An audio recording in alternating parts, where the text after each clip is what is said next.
Lors d'une interview accordée à nos confrères du Monde et parue ce week-end, la fille de Lionel Jospin, Eva, a expliqué la manière dont elle vivait le fait d'être la fille de l'ancien Premier ministre.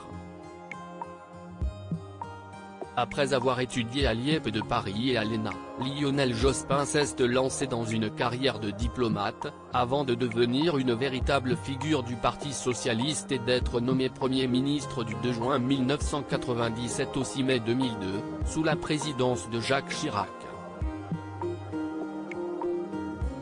Une ascension qu'il a mis sous le feu des projecteurs.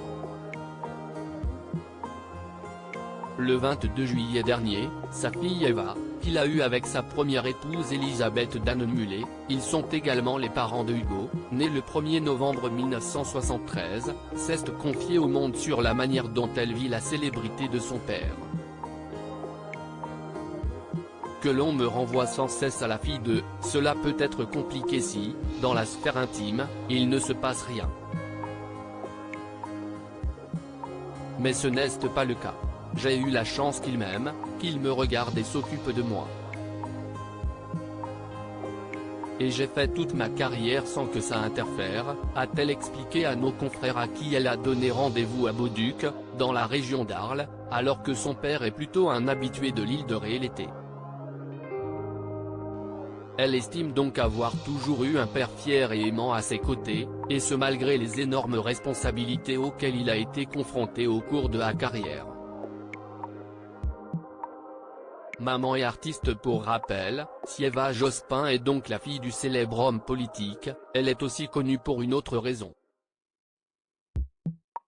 En effet, elle a eu des enfants, Oscar et Ada, avec le sculpteur Pierre Torton, qui est également le père de Milo, le fils aîné de Chiara Mastroianni, fille de Catherine Deneuve. Eva l'avait épousé en juillet 2000. À noter qu'elle est depuis devenue mère d'un troisième enfant, qu'elle a eu en 2016 avec le réalisateur italien Adriano Valerio. Et en ce qui concerne sa propre carrière, elle est connue pour ses talents de plasticienne.